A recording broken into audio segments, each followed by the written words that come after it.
Hello and welcome to Profiles in Risk. This is your host, Tony Cañas, and today I have with me Roberto Sicconi, CTO at Dreyev, and Maggie Stys. I cannot remember how to. Stish. Stis. It'll take me a year to get that right. Stis, CEO at Dreyev, and basically both co-founders at Dreyev. So thank you both for joining me today. How's it going? Very Very good. good. Thank you for having us, Tony. My pleasure, my pleasure. And we are recording at about 5 p.m. Eastern on May 5th, Cinco de Mayo, which I'll tell you a quick story. So I'm from Costa Rica originally, so I'm very Latino. And for the first 10 years I lived in the States, people would consistently ask me, what are you doing for Cinco de Mayo? What are you doing for Cinco de Mayo? Nothing. Let's be super clear for the listeners. Cinco de Mayo is a very minor Mexican celebration. It is not Mexican Independence Day. And even in Mexico, it's only celebrated in one state, in one province. And in the rest of Latin America, nobody has any idea what you're talking about. But yes, we are recording today on Cinco de Mayo. So, Today is 5:55, right? 5 o'clock. It's a lucky day. good. Yes, we are recording at We're delighted to be here 5:55. with you, Tony. Yeah. Thank you. And right now, I am a digital nomad now, so I don't have my beautiful studio in Atlanta anymore. At least not for now. And right now, I'm at my mother-in-law's house in Ohio, and the weather's actually really nice, which has not been the case before today. So it looks like spring finally arrived, and I see that you guys are in kind of the New York metro area, kind of New York, Connecticut type Yes. of area. Is it beautiful over in your side, or how are things looking in New York? Right now it's a little cloudy, but otherwise it's very pleasant. Yes, it's beginning of Okay. spring.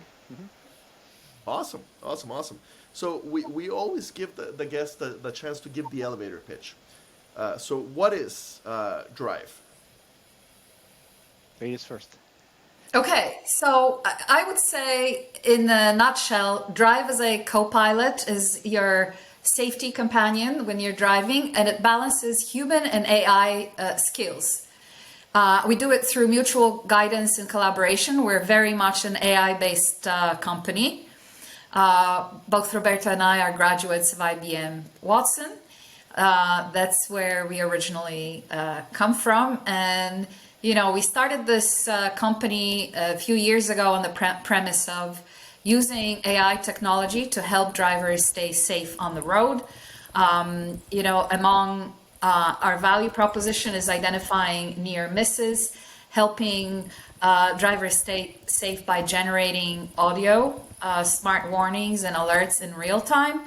And then for insurers, we would like to help them identify good and bad risks.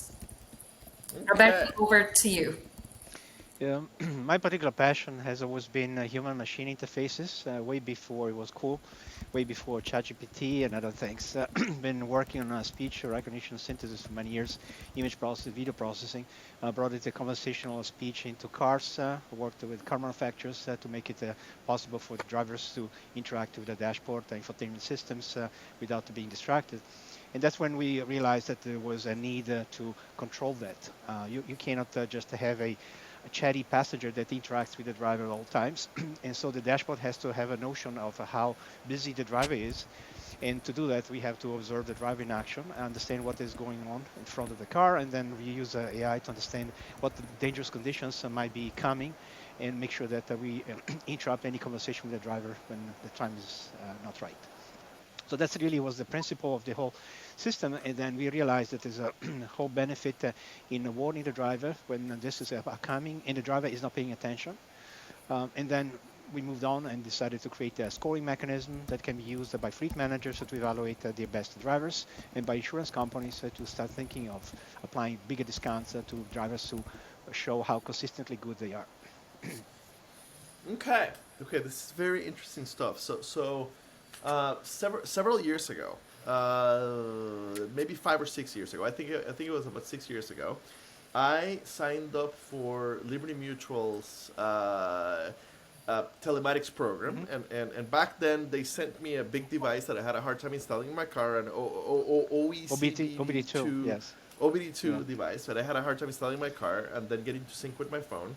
Once it was working, basically use it for 90 days, and then you get a discount. And I ended up getting like an 8% discount that then I kept for. I probably still have the discount because I'm still insured by Liberty. They have no idea how I drive today. Because the device was sent back to Liberty. And what I remember of the experience, other than the discount, is that I'm a gamer, and I love gamified experiences. And the score that it gave me when it told me that I'm not a speeder, but it did warn me of cornering hard. It did warn me of braking hard. So it definitely affected how I drove, at least while it was connected to the car, and probably for a little while after. Nowadays, it's probably long forgotten, but I definitely enjoyed the experience. So today, fast forwarding to today, now I'm guessing no device to connect to the car. It's all from your phone. If we speak about our solution, yes, it completely runs on the phone. It doesn't have to connect it with the car. We have an optional dash cam you can use instead of your phone, because it's easier to place on the screen, and then it also works better at night. But generally speaking, yes, it's just a phone, and there's only power connection to the car. There are other solutions in the market that use that too, and there's benefits to doing it, but then the installation becomes a little more complex. So before we started recording, you mentioned that because I welcomed you by saying I'm excited to chat with Dreyev, and you explained that the misspelling. So it's for the listeners on the audio side, it is spelled Dreyev. Yes. And why is it spelled that way? Because the inside the core of the word includes the terms EYE. And so that's a replacement of the normal spelling of drive. Okay. D-R-I-V, so drive. Okay, so while using the app, my phone is looking at me. Yes. And what is it looking? It looks at the road like most of driving assist solutions, and it looks at the face of the driver to make sure the driver is paying attention in the right direction. Okay. And the driver is not falling asleep. So it's more a matter of evaluating the alertness, awareness of the driver. And then we have some AI layer that puts the two together. So if you have somebody coming from the right and you're looking at the left, it warns you that you're not looking in the right direction. Okay, so it can tell if I'm looking at the radio or or playing on my phone, or looking at my girlfriend or falling asleep whatever. Yes. Watching a movie on my iPad instead of playing it. Okay. Yes. Okay. So that's what it does on my side.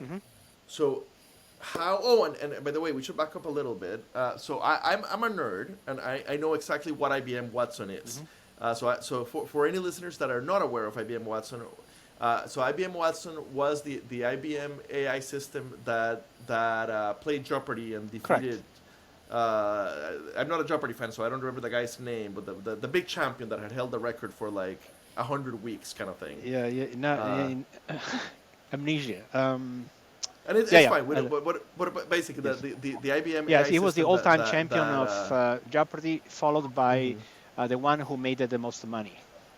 I mean, the two biggest champions were competing with both. Okay. So, and it's been a good 7-8 years. It was 2011, so 11 years ago. Yeah, 12 years ago. Yeah. Okay, I am officially old, is what you're saying. Okay, perfect. So coming from Watson, you guys decide to go after distracted driving, basically. Yes. Okay. Now that you have the technology built, how do you partner with insurance carriers? Okay, so the insurance carriers, we basically have partnerships, channel to market partnerships with them, right? And it's a stepping stone to, I would say, a bigger market, which is car manufacturers, autonomous vehicles. electric vehicles. We're looking at those markets as well. But for now, with insurance companies, we're basically partnering with them to, as a go-to-market strategy in one sentence. I would also like to add, because you mentioned that you had an experience of using technology with your carrier and getting discounts. So there are a number of insurance companies in the market that offer those discounts when you use a dual camera system like ours. I would like to just point out that our system, we like to refer to as drivermatics rather than telematics. Telematics have become very much a tarnished term. And we see, insurance companies kind of looking in the rear view mirror. What Drive does, what our company does, it lets you look through the windshield, literally, and also in terms of like risk, underwriting risk, and the strategies in that area. So we work with insurance companies. We also work with agents, independent agents, as a go-to-market strategy. And with independent agents in particular, I would say one of our more interesting offers is, hey, you can, if you're a professional driver, or even if you're an amateur driver, download this app called Dreyev. Use your phone. You've got to be an Android phone user, right, with 2 cameras. Use it to pre-screen you, see what score you get. Hopefully it's a very high score. Go back to one of our agents and get a very nice discount on your insurance. That seems to be a very good value proposition for fleets, for fleet managers, anyone who is looking at commercial insurance rates knows that that's a big pain point. Yeah, the other aspect I think is it's not a one-time shot. So unlike in a sense what happened to you, you were measured for a while and then no longer. I think there is a new crop of insurers who like to think of dynamic pricing. So you start with a certain level of discount, and then you keep using the device and you keep showing that you're better than average or so. Then you mature the rights to get even bigger discounts. So it becomes, it goes in the direction of gamification that you mentioned before. As you do a good job and you see that the system confirms you're doing a good job, your credits go up, and then you have the rights to have even better offer next time. Because it's a big game changer in insurance, where usually the rates stay stable for a year or whatever the committed time is. Are you 100% focused on commercial insurance, or are you doing both commercial and personal? Right now, our focus is on commercial mostly, but we also have some marketing campaigns for amateur drivers. We can talk a little bit more about that, but our focus is commercial insurance. Okay. And commercial is where the most help is needed. Yeah. Right. It's where the most danger is at. Exactly. And the nuclear verdicts are getting absolutely awful over on the trucking side. For me, it's very, very interesting because I started my career before insurance as a dispatcher for a flatbed trucking company. Yeah. So I saw that world back in the mid 2000s. And I will never forget in orientation. Basically, like I did orientation with the drivers. The piece that I didn't do was actually going on the road with the drivers, but I did orientation. And I remember in orientation, them talking about how a fully loaded semi, 80,000 pounds total weight, takes well over a mile to come to a complete stop. If in normal conditions, without rain, without snow, like just normal conditions, and like I'm petrified to this day when I'm on the interstate and I have a big truck near me. I can't have him behind me. Like I will get out of the way because it's just so dangerous. And the loss ratios in that line of business are absolutely awful. Okay, so how do we encourage the operators and especially the drivers to to opt for a dash cam, and how much does that solution cost compared to the normal solution? Maggie, you want to talk? Okay, so the cost of the solution is, it depends on which program, right? If you have a Drive Lite solution, which is the app only, it's $15 per month. We're actually offering a freemium model, 90 Okay. for 90 days to test out your driving skills and earn some credits with insurance rate agents, kind of give them some ammunition to get you better rates. But after that, it's $15 per month. It's basically a data service fee. If you're installing hardware, we like to roll in the price of the hardware. That's, on average vicinity $30 to $40 per month. Okay, and I'm guessing that that's per truck. 15 per unit. truck or 30 to Per 40 month per per truck. truck. Per month Yeah. per truck. In terms of value proposition, our ROI, we have an ROI calculator on our website, so you're more than welcome to check that out. But, safety, of course, is the biggest concern that we have. We'd like to keep the truckers safe on the road, away from nuclear verdicts, which we all know can bankrupt the company very easily. Very easily. So we are there to help you on that front. But I think, there are other, let's just call them brownie points, extra value points for the driver. You can, for example, you can take a photo of, let's say, iffy conditions on the road. So if you spot a driver that's behaving a little bit fishy around you, and let me tell you, truckers can spot those easily. It's almost like a competition out there on the roads. And we've seen cases where truckers are actually targeted by other vehicles on the road to cause accidents. For whatever crazy reasons, but that happens. So we have the ability for you to snap a picture automatically. All you need to do is you raise your hand or do an e-signal. So that's like a nice addition. I'm not saying this is the main value proposition, but I think a lot of truckers would agree that this would be a very welcome automatic way of taking a photo, automatic way of snapping a video of an iffy situation on the road. That is very, very cool, and the fraud rings have always targeted trucking because of the deep pockets, right, or the perception of deep pockets, Exactly. which is the definition of insanity because they might have deep pockets, but your chances of dying in the accident that you just staged are a lot higher than with any smaller vehicle. But they're not who's listening to this podcast, so I won't get on that soapbox. Okay, very very very very very very interesting. So for the ROI calculator, which I am looking at on the website, I do have to enter a lot of numbers. So in order to have an educated way of entering numbers into it, what kind of results can companies expect based on what you're seeing?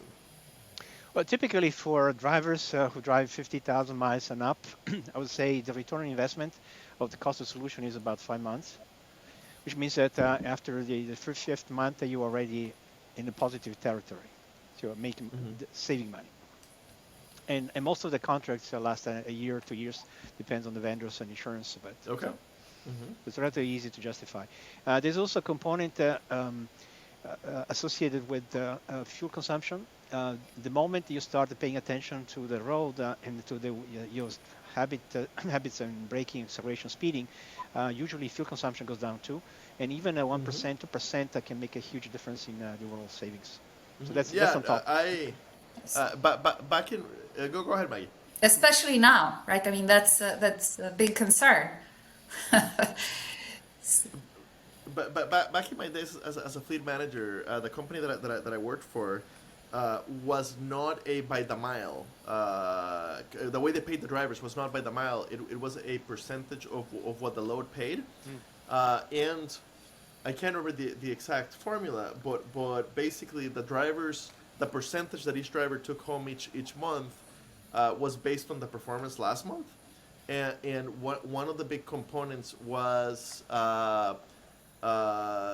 fuel efficiency. Was the miles per gallon, and I always thought that was weird because I always wondered like how much control does the driver actually have, but apparently they do, right? Apparently, No, definitely they do. I mean, the way you brake makes a huge difference, and of course, speeding is important too. Sometimes just a few miles over the limit can make a huge difference in terms of fuel used. I think it's more a matter of planning. One of the things we measure, for instance, is what we call smoothness, which is changes in speed at which you brake, accelerate, or so. And the smoother the action is, the more fuel you save. And then if you know that there is an intersection ahead of you and then you need to turn right, you don't wait until the last minute and then have harsh braking and then hard cornering, which increase the wear and tear of the vehicle, increase the risk and fuel consumption. So if you know already and you're paying attention, you know what's coming, you plan for it, you're much better off. And then you come across as smoother and you have a lot of benefits. Okay. Okay, so for any agent or broker or carrier dealing with commercial auto interested in your product, so the website is Dreyev, DREYEV.com. Check out the ROI calculator, and then if they're interested in having a demo or checking out the what's the best way to get started? Best way is drop us a line. There is a way to do this through the website, or write us an email, stys@drive.com, sicconi@drive.com. And we're very happy to jump on a call, show you the demo, answer any questions you may have. Okay, perfect. Are you going to be at any upcoming conference where they might be able to meet you in person? Yes. Yes, the answer is in short. I think it's in Short Tech, New York City, on the 7th and 8th. In June, 7th to 8th. Insurtech Insights of June. Yeah. Perfect. Yes, that's Insurtech Insights at the Jarvis Center. I will be there too. Great. Yep, and I'm very easy to find because I'll be wearing my top hat. I would show it, but the top hat is holding my laptop up to get a better angle since I don't have my studio with me. So yes, for the listeners, I will be there too, and I look forward to saying hi to you both at Insurtech Insights. Thank you. Fantastic. When this goes live, I will tag you both on LinkedIn, and I will tag the company. And as you keep advancing this forward, looking forward to hear how you're helping us make trucking and commercial auto safer, because that's such a difficult line of business. Like I don't think that anybody today or very few players today are profitable in that line of business. Yeah. On the other hand, it's mandatory, so you have to find a solution. And I think it's a vested interest for insurance and drivers to reduce the number of crashes. That's really where we think we can make a difference. Monitoring alone doesn't solve the problem. It just gives you an idea of whom to blame, but it doesn't reduce the cost. And the only way is to intervene on the driver, because the driver is the only one who can prevent crashes. And the listeners are insurance people, so they know this, but I'll get into my soapbox for a moment. This is one of those classic cases where insurance and risk management improve society, and it's a win-win, right? The seatbelts happened because insurance companies did the research and then pushed the legislation. Same thing with airbags and so many other things happened because the incentives are right? If we can save lives and prevent accidents, it's better for society, it's better for our customer, it's better for us. So it really is a win-win. Fantastic. Thank you so much for joining me today on a Friday afternoon or on a Friday evening. Look forward to seeing you guys at Insurtech Insights. Thank Same you. here. Our pleasure. Thank